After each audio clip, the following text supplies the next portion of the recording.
नमस्कार मित्रांनो, ठरलं तर मग या मालिकेच्या आजच्या भागात आता सायली आश्रमात निघालेली असते. आता वाटेतच एवढी ताजी छान भाजी दिसतात सायलीचा काही मोह आवरत नाही. सायली लगेच भाजी घेण्यासाठी थांबते. आता सायली भाजी घेत असते आणि त्याचवेळी प्रियाने रचलेला सापळा म्हणजेच प्रियानेच्या मुलीला सांगितलेलं असतं. तीच ती मुलगी आता रस्त्याने चाललेली असते. आता रस्त्याच्या मधून ती चाललेली असते आणि ती रडतही असते आणि इथून मात्र आता भरधाव वेगाने एक कार येत असते. त्याचवेळी सायलीच्या लक्ष जातो. सायलीच्या लक्षात येतं की येणारी कार ही या मुलीला उडवू शकते, हिचा जीव जाऊ शकतो आणि म्हणूनच सायली आवाज देत म्हणते, ए बाजूला हो, तुला ऐकू येत नाहीये का, प्लीज बाजूला हो. परंतु ती मुलगी तिथून काही हलत नाही. आता भडधाव येणारी कार तिच्या अंगावर येणार, परंतु त्याचवेळी सायली तिथे जाते, तिच्या हाताला धरते, तिला बाजूला घेत तिचा जीव वाचवते. आता सायली तिला एका ठिकाणी शांत घेऊन येते आणि म्हणते, शांत हो, शांत बस आणि प्लीज रडू नकोस. काय करत होतीस तू तिथे? तू पाहिलस ना किती वेगाने गाडी येत होती, कदाचित तुझा जीवही गेला असता. तू असं का वागतेस? तर सायलीला ती रडतच म्हणते, जाऊ देत ना, जीव जायचा तर जाऊ देत. खरंच एकदा जीव गेला असता तर मी मोकळी झाली असते. खरंच मी या सगळ्याला खूप कंटाळले आहे. मला या सगळ्यातून स्वतःची सुटका करून घ्यायची आहे. असं म्हणत ती रडत असते. सायरी तिला सावरते. तर दुसरीकडे पाहायला मिळतं की आता अर्जुन ऑफिसला आलेला असतो. तर चैतन्य अर्जुनला फाईल दाखवत म्हणतो, अर्जुन, आपल्याकडे 2 केसेस आलेत, फ्रेश केसेस आहेत. एक म्हणजे खुराणा यांची, ते खूप मोठे बिझनेसमन आहे आणि त्यांच्या ऑफिसमध्ये 6 कोटीचा घोटाळा झाला आहे.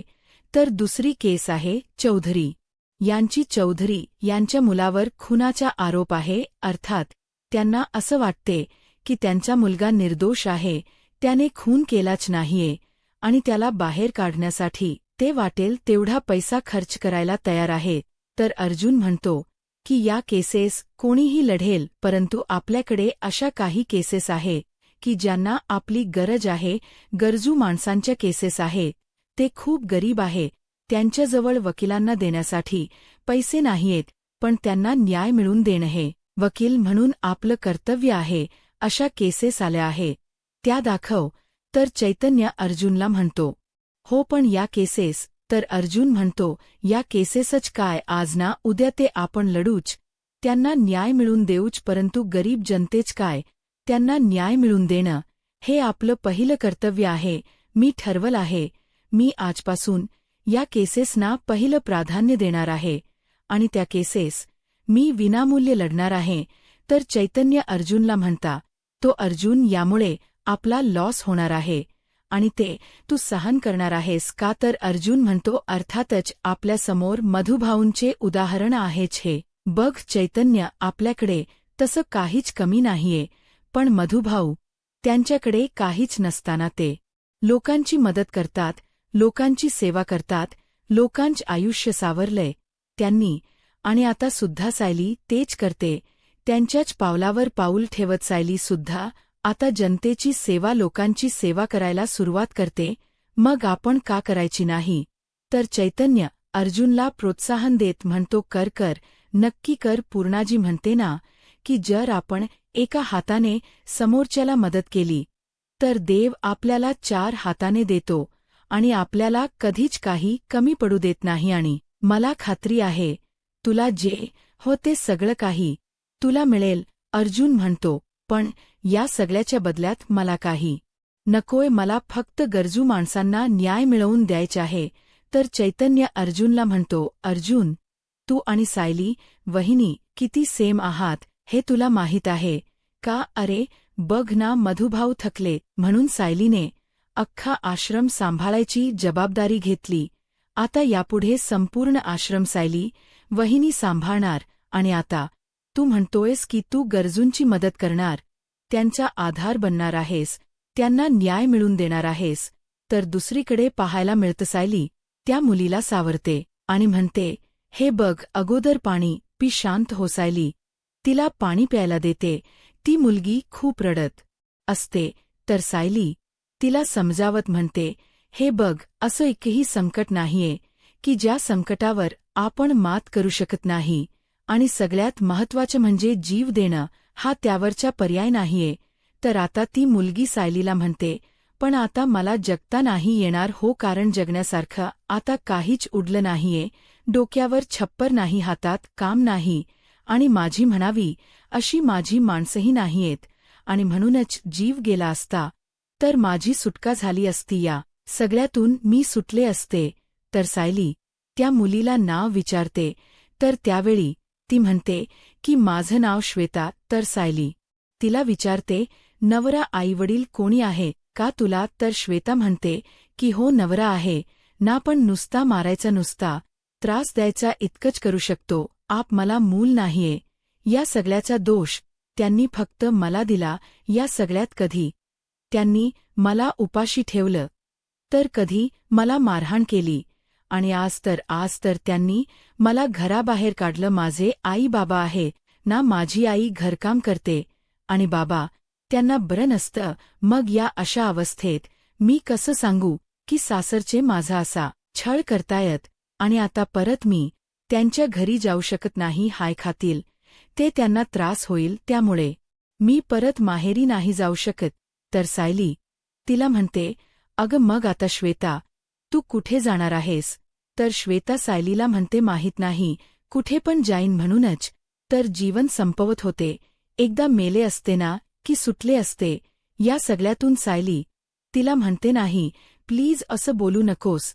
तर सायली श्वेताला म्हणते, हे बघ श्वेता, माझे मिस्टर वकील आहेत, ते तुला नक्कीच न्याय मिळवून देतील.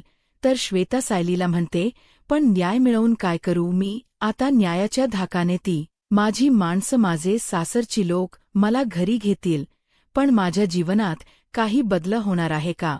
जसं आहे तसंच सगळं काही चालू असणार ना? पण ताई, तुम्हाला जर खरंच मला मदत करायची असेल ना, तर मला काम द्या. मला जगायचं असेल ना, तर मी स्वाभिमानाने जगेन. असं म्हणत श्वेता सायलीला या सगळ्यामध्ये गुंतवण्याचा आणि तिचा विश्वास जिंकण्याचा प्रयत्न करत असते. आता श्वेता वर विश्वास ठेवत सायली श्वेताला म्हणते, श्वेता काळजी करू नकोस, तुला काम करायचंय ना, मग आता तुला कामही मिळेल, आणि हो, तुला राहण्यासाठी डोक्यावर छप्परही मिळेल. चल माझ्यासोबत. पण हो, यापुढे मरणाचा विचारही करायचा नाही. हा तर श्वेता सायली समोर हात सोडत म्हणते, ताई तुमचे उपकार होतील, तुमचे हे उपकार मी कधीच विसरणार नाही. तर आता सायली श्वेताला म्हणते, नाही श्वेता, उपकार वगैरे काही म्हणू नकोस. खरं तर एक बहीण दुसऱ्या बहिणीला मदत करते असं समज. असं म्हणत आता सायली श्वेताला सावरते, तिला समजावते आणि आश्रमाच्या दिशेने घेऊन निघालेली असते. खरंच तर आता सायली श्वेताला नाही तर एका वादळालाच आपल्यासोबत घेऊन जात असते. तर दुसरीकडे अर्जुन चैतन्याला म्हणतो, चैतन्य, आता माझं आणि सायलीच कौतुक करायची काहीच गरज नाहीये, कारण आम्ही जे करतोय ते योग्य करतोय, आणि जे करतोय ते आमचं कर्तव्य आहे. तर चैतन्यने अर्जुनला म्हणतो, पण अर्जुन, तू कधी विचार केलायस का? अरे या सगळ्याने तुमच्या बाळावर किती चांगले संस्कार होतील. अरे तुमच्या अशा वागण्यामुळे बाळावर चांगले संस्कार व्हायला सुरुवातही झाली आहे. तर आता अर्जुन चैतन्याला विचारतो, बाळ ऐकत असेल का? आणि आतापासूनच हे सगळे चांगले संस्कार शिकेल का? तर चैतन्य म्हणतो, म्हणजे काय अर्जुन? अरे तू ही काय विचारतोयस? आणि खर सांगू का, मी तुला खात्री देऊन सांगतोय की तुझं आणि सायली वहिनीच बाळ हे गुणीच होणार आहे. अर्थात आता त्याच्याकडे दुसरा कुठला पर्यायही नाही. असं म्हणत आता अर्जुन आणि चैतन्य दोघेही हसू लागतात. अर्जुन म्हणतो, आपण फ्री ऑफ कॉस्टमध्ये ज्या केसेस लढणार आहोत त्या कोणत्या आहे? त्या अगोदर मला दाखव. आता चैतन्य अर्जुनला फाईल दाखवतो. तर चैतन्य पहिली केस दाखवत अर्जुनला म्हणतो, ही एका बाईची केस आहे. ही एका बाईची केस आहे. तिला मूल होत नाही म्हणून कौटुंबिक हिंसाचाराला तिला सामोर जावं लागतंय. आता मात्र अर्जुनला खूप वाईट वाटतं. तर चैतन्य दुसरी फाईल दाखवत अर्जुनला म्हणतो, या एका ताईंची केस आहे की ज्यांच्या माहेरहून हुंडा आला नाही आणि म्हणूनच त्यांचा छळ केला जातोय. तर अर्जुन चैतन्याला म्हणतो, हे सगळं काही होऊ नये म्हणून आपलं लॉ किती स्ट्रिक आहे, परंतु तरीसुद्धा समाजात कितीतरी स्त्रियांना या सगळ्या गोष्टींचा सामना करावा लागतोय. या सगळ्या गोष्टींमुळेच त्यांचा मानसिक आणि शारीरिक छळ केला जातो आणि लॉ स्ट्रिक असूनसुद्धा त्यांना या अत्याचाराचा सामना करावाच लागतो. 2026 मध्ये सुद्धा अशा असंख्य केसेस आहे. मला कळत नाहीये की कुठे चाललाय आपला समाज. तर चैतन्य म्हणतो, हो ना, शिकली सवरलेली लोक असं वागतायत हे राक्षसासारखं असं वागत का कोणी? चैतन्य अर्जुनला म्हणतो, अर्जुन मला एक सांग, कधी कधी असं वाटतं की आपणच या सगळ्यात कमी पडतो का रे? तर आता अर्जुन चैतन्याला म्हणतो, नाही आपण कमी पडत नाही, पण आता लवकरात लवकर या केससाठी आपण कामाला लागूयात असं म्हणत आता अर्जुन आणि चैतन्य अशा केसेस अगोदर घेतात की ज्यांना खरंच गरज आहे आणि त्यांना न्याय मिळवून देण्यासाठी अगदी सायलीप्रमाणे अर्जुनने ही मोहीम हाती घेतलेली असते. तर दुसरीकडे पाहायला मिळतं सायली श्वेताला आता वात्सल्य आश्रमात घेऊन येते. आता श्वेताच्या बाबतीत घडलेला सर्व प्रकार ऐकल्यानंतर मधुभाऊंना खूप वाईट वाटतं. मधुभाऊ म्हणतात, स्त्रिया इतक्या पुढे गेल्या आहेत, अगदी पुरुषांच्या खांद्याला खांदा लावून काम करतायत, परंतु त्यांचे त्रास मात्र काही कमी झालेले नाहीत. तर काका आता मधुभाऊंना प्रश्न करत म्हणतात, मधुभाऊ अहो, एखादीला मोल होत नाही म्हणून तिला घराबाहेर काढणं हे योग्य होतं का? तर मधुभाऊ श्वेताला म्हणतात, हे बघ श्वेता, तू काळजी करू नकोस, इथे तू अगदी निश्चिंत रहा, इथे तुला कोणताही त्रास होणार नाही, हे तुझंच खरं आहे असं समज आणि बाळा तू यापुढे इथेच रहा. तर सायली रडतच मधुभाऊंना म्हणते, मला वाटलं होतं की सगळं काही संपलं, पण आज सायली ताई भेटल्यात आणि सगळं काही बदललं आणि तुम्ही जे काही बोललात त्यानंतर असं वाटलं की खरंच म्हणतात ना, देव आहे ते आज मी प्रत्यक्ष अनुभवलं. आता श्वेता हात जोडते आणि सगळ्यांचे आभार मानत म्हणते, थँक यू सो मच. तर त्यावेळी मधुभाऊ श्वेताला म्हणतात, आभार वगैरे मानू नकोस, खरं तर आम्हाला सुद्धा अशा एका मुलीची गरजच होती, कारण आता आश्रमचा भार माझ्या एकट्या मुलीवर पडणार होता. आता तू आली आहेस म्हणजे तिच्या सगळ्या कामात हातभारच लागेल. तर श्वेता म्हणते, हो तुम्ही सांगा मी काय करायला हवं, तुम्ही जे काम सांगाल ते काम करायला मी तयार आहे. तर सायली श्वेताला म्हणते, जा तू अगोदर फ्रेश होऊन घे, हातपाय तोंड धुवून घे, मग आपण बघू. श्वेता म्हणते, नाही सायली ताई, तुम्ही मला फक्त सांगा मी काय काम करायला हवं, मला आराम वगैरे करायचं नाहीये, त्यामुळे सांगा ना मी काय काम करू. सायली म्हणते, अग पण थोडा वेळ आराम तरी करशील का तू? हे बघ मी तुला सगळी काही काम सांगेन, अगदी हक्काने सांगेन, कारण आता तू याच घरची आहेस, त्यामुळे तू काळजी करू नकोस, पण जा थोडा वेळ आराम कर. सायली कुसुमताईंना म्हणते की कुसुमताई घेऊन जा तिला. तर आता कुसुमताई श्वेताला आराम करण्यासाठी तिथून घेऊन जातात. तरी ते मधुभाऊ सायलीच कौतुक करत म्हणतात, साऊ बघ बाळा, तुझा पायगुण किती चांगला आहे. अगं तू आज आश्रम चालवायला घेतलास आणि आता तुझ्या मदतीला मदतनीस सुद्धा मिळाली, त्यामुळे काळजी करायचं कारणच नाही. तर सायली मधुभाऊंना म्हणते, मधुभाऊ आपण जर चांगलं काम करत असू ना तर चांगली माणसं आपोआपच जोडली जातात. मधुभाऊ म्हणतात, अगदी बरोबर बोलतेस तू. तर सायली मधुभाऊंना म्हणते, मधुभाऊ मला तुमच्याशी जरा बोलायचं होतं. मधुभाऊ म्हणतात, बोल ना. तर सायली मधुभाऊंना म्हणते, मधुभाऊ जर आपण आपली संस्था राज्यस्तरावर जोडली तर आपल्याला बरीच अनुदान मिळू शकतात असं हे म्हणत होते. तर मधुभाऊ म्हणतात, तुझं म्हणणं अगदी बरोबर आहे, पण साऊ मला एक सांग, असं हे रजिस्टर करून काय साध्य होणार आहे? तर आता या सगळ्याने आपल्याला काय फायदा होऊ शकतो आणि या सगळ्याने आश्रमातील सगळ्या व्यक्तींना कितपत याचा फायदा होऊ शकतो, या सगळ्याबद्दल सायली मधुभाऊंना समजावून सांगत असते. आणि सायलीच बोलणं ऐकून मधुभाऊ खुश होतात या सगळ्यामुळे जर आश्रमाला फायदा होणार असेल, आपल्या आश्रमात मदत होणार असेल, तर यासाठी मधुभाऊही तयार होतात. मधुभाऊ काका यांना सगळ्यांना यांनाच खूप आनंद झालेला असतो. तर दुसरीकडे आपल्याला पाहायला मिळतं आता जेलमध्ये नागराजला भेटण्यासाठी राकेश आणि सचिन आलेला असतो. आता सर्व प्लॅन ज्यावेळी नागराजला सांगितलं जातं त्यावेळी नागराज खुश होतो आणि म्हणतो, वा म्हणजे आता या पोरींचा व्यापार करायचा, आपण पैसे मिळवायचे, आपण पण या सगळ्याच खापर फुटणार आश्रम चालवण्यावर म्हणजेच सायलीवर, असं म्हणत नागराज खुश होतो आणि मोठमोठ्याने हसू लागतो. नागराजला सुद्धा सासरचे काही ना काही खोट काढायचेच. तुम्ही सर्वजण इतकं कौतुक करताय, या सगळ्या कौतुकाची सव्य नाहीये मला.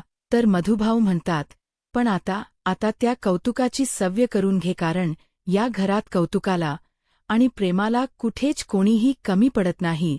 तर दुसरीकडे सुभेदारांच्या घरी आपल्याला पाहायला मिळतं की सायली अर्जुनला म्हणते, आता तुम्ही माझं कौतुक करत होताना, पण खरं तर तुम्ही कौतुक करण्यासारखंच वागताय. तुम्ही जे काही करताय ते फक्त तुमचं कर्तव्य नाहीये, तर तुम्ही एक जबाबदारी स्वीकारली आहे. खरं सांगू का, तुम्ही जे करताय त्या सगळं याचा मला अभिमान वाटतोच, आणि आपलं होणार बाळ, त्याला सुद्धा आपल्या बाबांचा नक्कीच अभिमान वाटेल. तर सायली आपल्या पोटावर हात ठेवत बाळाला आवाज देत म्हणते, बाळा ऐकतोयस ना, तुला सुद्धा अगदी तुझ्या बाबांसारखंच व्हायचं आहे. तर आता अर्जुन सायलीच्या बाजूला जाऊन बसतो आणि म्हणतो, पण बाळा तुला ना तुझ्या आईसारखं व्हायचंय.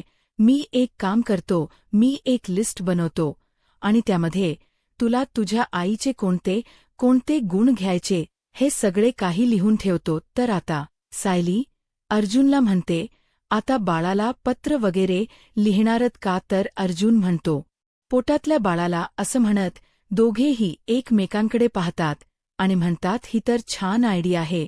तर सायली अर्जुनाला म्हणते, खरंच किती छान आहे ना, म्हणजे आपल्याला आपल्या बाळाबद्दल जे जे काही वाटते ते सगळं काही लिहायचे आहे, आपल्या भावना व्यक्त करायच्या आहे, म्हणजे आपलं बाळ ज्यावेळी मोठं होईल ना त्यावेळी ते वाचेल. तर अर्जुन म्हणतो, वा खरंच किती किती छान आहे ना, आता आपणच आपल्या बाळाला पत्र लिहायची.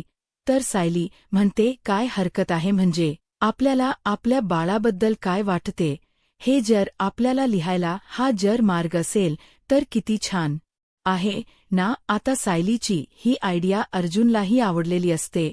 अर्जुन सायलीच कौतुक करत म्हणतो, खरंच किती छान आयडिया आहे, म्हणजे आपलं बाळ ज्यावेळी मोठं होईल त्यावेळी त्याच्याकडे लेटरचं असं वेगवेगळं कलेक्शन असेल आणि त्यातील थोडी लेटर्स ही आईकडून असतील आणि हजारो लेटर ही बाबाकडून असतील. तर सायली अर्जुनला प्रश्न करत म्हणते, तुम्ही हजारो पत्र लिहिणार आहात का. तर अर्जुन म्हणतो, नाही, लाखो पत्र लिहिणार आहे मी. आता सायली आणि अर्जुन दोघेही हसू लागतात. आपल्या बाळावर उत्तम संस्कार करायला त्यांनी आतापासूनच सुरुवात केलेली असते आणि दोघंही खूप खुशही असतात.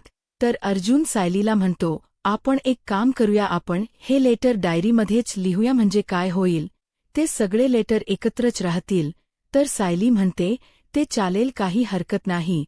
तर अर्जुन म्हणतो, मग चांगल्या कामाला उशीर कशाला, असं म्हणत आता अर्जुन 2 डायरी घेऊन येतो. एक डायरी सायलीला देतो आणि एक डायरी स्वतःसाठी, आणि म्हणतो, ही डायरी आणि हे पेन तुझं असेल आणि ही डायरी आणि हे पेन माझं असेल.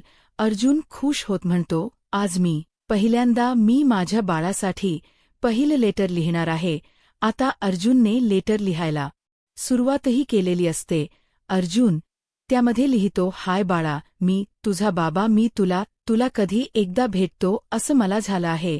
तू मुलगा असशील किंवा मुलगी, पण तू माझा श्वास असशील हे मात्र नक्की. आणि बाळा, तुला अगदी तुझ्या आईसारखं व्हायचं आहे. अगदी सगळ्यांना जीव लावणं, खूप प्रेम करणं, या सगळ्या गोष्टी तुला आईकडून शिकून घ्यायच्या आहेत. तर दुसरीकडे सायली पत्राची सुरुवात करत म्हणते, प्रिय बाळा, तुला अगदी तुझ्या बाबांसारखं व्हायचं आहे. गरिबांना मदत करणारं, खूप हुशार, तेवढंच यशस्वी आणि सगळ्यात महत्त्वाचं म्हणजे सगळ्यांना चोडून ठेवणार बाळा.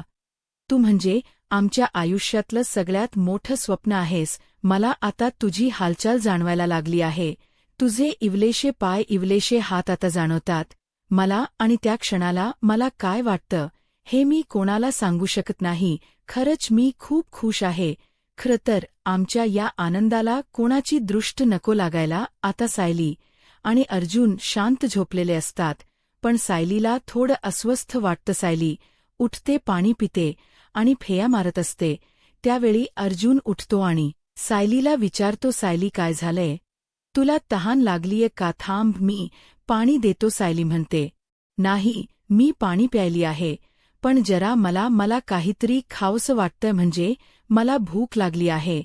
तर आता अर्जुन सायलीला विचारतो, तुला काही खाण्याचे डोहाळे लागले का? सायली म्हणते, हो, म्हणजे आता मला काहीतरी खावंसं वाटतं. मी एक काम करते, मी खाली जाते आणि बघते काही आहे का. तर अर्जुन म्हणतो, नाही, मला सांग, तुला काय हवंय, मी घेऊन येतो. सायली अर्जुनला म्हणते, मला काहीतरी गोड खावंसं वाटते. अर्जुन म्हणतो, काही हरकत नाही, आपल्या फ्रीजमध्ये आईस्क्रीम आहेच, आणि शिवाय काजू कात्री ते सुद्धा आहे, मी घेऊन येतो. तर सायली म्हणते, नाही, मला मोतीचूर्ण लाडू खावेसे वाटतात. तर दुसरीकडे जेलमध्ये आपल्याला पाहायला मिळतं प्रिया चिडते आणि म्हणू लागते, अशी जेलमध्ये किती दिवस सडत बसू आणि किती दिवस मी इथून सूत्र हलवू, पण जेलमधून बाहेर पडेन, मला माफ करतील आणि माझी शिक्षा कमी होईल. इतकं काही माझं नशीब चांगलं नाही. मला माझ्या माणसांना भेटून प्लॅनिंग करायला हो, पण या सगळ्यासाठी मला मोकळेपणा कुठे मिळेल? निदान तेवढ्यासाठी का होई ना, परंतु या 4 भिंतीतून बाहेर कशी पडू मी? प्रिया या सगळ्याचा विचार करत असते. तर आता प्रियाला काही आवाज येतो आणि म्हणूनच रिया कॉन्स्टेबल मॅडमना विचारते, ताई, अगं काय चालू आहे बाजूला? तर त्या म्हणतात, अगं, त्या एका कैदीला आता स्टोनचा प्रॉब्लेम होतोय, तिला आम्ही हॉस्पिटलला घेऊन जातोय. तर प्रिया म्हणते, मग हे माझ्या आधी का लक्षात आलं नाही? प्रिया, आता तुझं डोकं वापरायची वेळ आली आहे. तर येणाऱ्या पुढील भागामध्ये आपल्याला पाहायला मिळतं की अर्जुनला सायली म्हणते की मला मोतीचूर्ण लाडू खावेसे वाटतात. आता अर्जुन सायलीसाठी मोतीचूर्ण लाडू बनवायला घेतो आणि म्हणतो, सेफ. अर्जुनने सायलीसाठी मोतीचूर्ण लाडू बनवले आहे आणि ते लाडू सायलीला खूप आवडलेलेही असतात. तर त्यानंतर ज्यावेळी कल्पनाताई पाहतात तर त्याची डेट निघून गेलेली असते. कल्पनाताई घाबरतात. इथे सायली वॉशरूममध्ये जाताच अर्जुन सायलीला विचारतो, सायली काय झालंय? तुला उलट्या होतायत का? तर दुसरीकडे प्रिया फोनवर बोलत सचिनला म्हणते, उद्या काही गोष्टी तुला मॅनेज कराव्या लागतील. सचिन म्हणतो, मॅनेज तर कराव्याच लागतील. तर इकडे प्रिया म्हणते, बघ सायली, आता मी काय करते, कुठे पळावं, कुठे लपावं हे तुलाही कळणार नाही. तर प्रिया नक्की काय करणार, आता पुढे काय होईल हे पाहायला आत्ताच माझा महाराष्ट्र या यूट्यूब चॅनलला सबस्क्राईब करा. धन्यवाद.